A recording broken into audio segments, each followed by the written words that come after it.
Olá pessoal, sejam todas bem-vindas, sejam todos bem-vindos. Este é o segundo vídeo de nosso canal.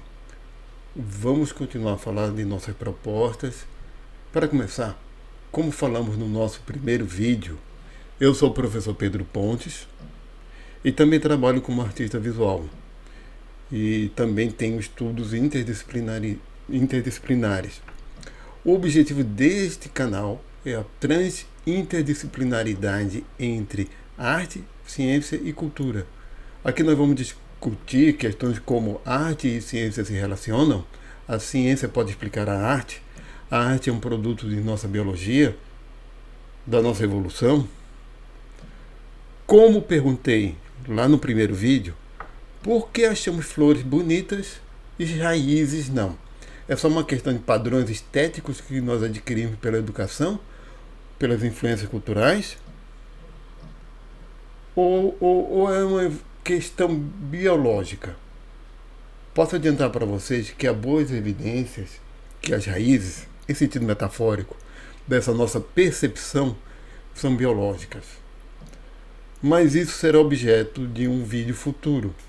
Também posso adiantar que uma das nossas palavras-chave será a coevolução. A evolução de uma espécie não está sozinha. Uma espécie, ao evoluir, ela não apenas se transforma, mas contribui para a transformação de muitas outras. Pensem no seguinte: os alcaloides, como a cafeína, são substâncias tóxicas geradas por plantas como mecanismo de defesa contra animais, simplesmente porque foi vantajoso para a sobrevivência delas ao não serem devoradas por animais. Mas os animais também evoluíram para metabolizar os alcaloides, mesmo não sendo alimento. Mas muitos deles, como a cafeína, deixaram de ser venenos. E imaginem que a cafeína tem efeitos no nosso sistema nervoso, enganando nossos receptores de adenosina. As transformações dos seres vivos afetam e alteram outros seres vivos. Assim é a coevolução. Vou deixar algumas perguntas para vocês agora. Espero que reflitam sobre essas perguntas. Por que a gente considera uma coisa bela? O que a gente sente como belo? O que é percepção da beleza?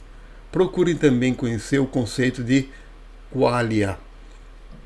Posso adiantar uma coisa: há autores que procuram explicar a percepção da beleza como um produto da evolução biológica, mas que não caem no reducionismo da psicologia evolucionária ou da sociobiologia, ou mesmo da etologia humana de Desmond Morris. Faz parte da postura de um professor estimular os estudantes com perguntas.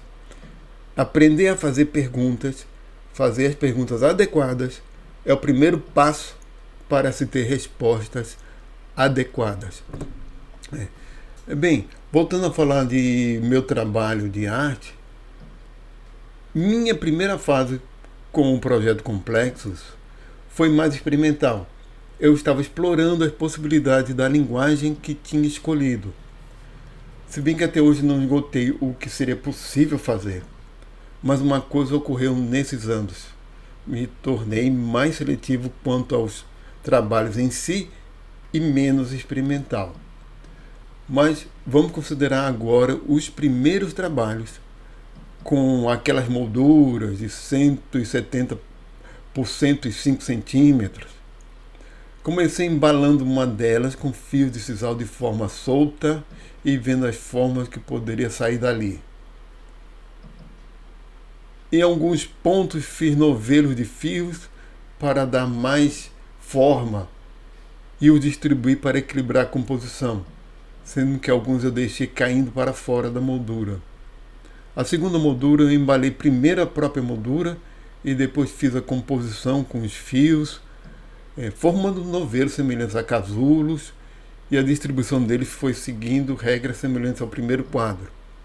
Foram trabalhos bem soltos, com improviso e composição à medida que o próprio trabalho se desenvolvia, sem medo de erros. Se assemelhava muito com o meu processo criativo enquanto pintava com têmpera, Só que ao invés de tinta, tela e pincéis, eu tinha então uma moldura e fios coloridos sisal. Passei de certa forma a fazer a minha tela com fios coloridos, não tendo mais tinta, e usando molduras que foram feitas para emoldurar, adornar telas e não serem suporte de telas. Elas, as molduras, foram feitas principalmente para serem vistas e não para serem escondidas, como no segundo quadro. No terceiro, quis preencher o espaço interno da moldura à semelhança de uma tela mesmo. Optei pelo predomínio das cores escuras por questões de peso visual pelas dimensões do quadro. Cores claras tornariam o quadro muito pesado visualmente. Tive problemas na confecção. O quadro muito grande para uma técnica muito livre, os fios eram ficando com as características que eu planejei de início. Uma composição mais geométrica e construtivista.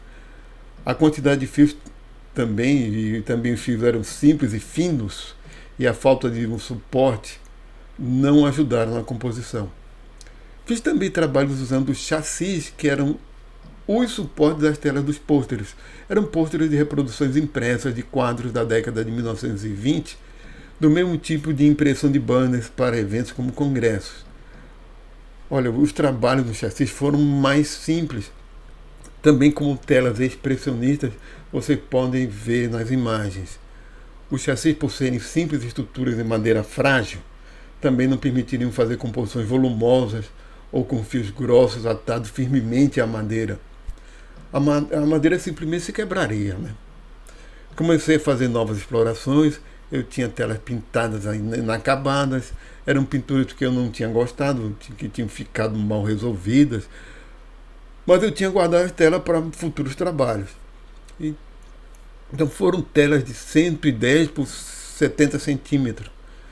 Foram 3 quadros feitos até a ocasião da minha primeira exposição, que fiz nesse período, que foi em 2008. Eu fui aplicando os fios às telas, grampeando na parte de trás, no chassis. Numa delas procurei fazer uma composição mais geométrica, cobrindo totalmente a tela. Nas outras duas, as composições deixaram parte da tela à mostra. Nesse período fiz outros trabalhos, alguns bastante experimentais, que no final das contas serviram antes de aprendizagem para mim do que de contribuição à arte. A gente fala deles num vídeo futuro. Bem, agora é o seguinte, este foi o nosso segundo vídeo do canal. Espero que tenham gostado e a gente se vê outras vezes. No próximo vídeo eu vou deixar esse assunto para explorar um pouquinho mais depois. A gente ainda vai falar de muitos outros assuntos que vão desde a coevolução de animais e plantas, levando a sensibilidade estética dos animais, comportamentos sexuais da escolha de fêmeas, que também tem implicações na sensibilidade estética. Vamos falar de bioarte, da minha própria arte, continuar falando da minha própria arte, e a cultura popular. Nos próximos vídeos vamos falar também de autores importantes para o nosso trabalho, autores que eu fui entrando em contato ao longo desses anos todos. Tá, pessoal, até breve. A gente se vê depois.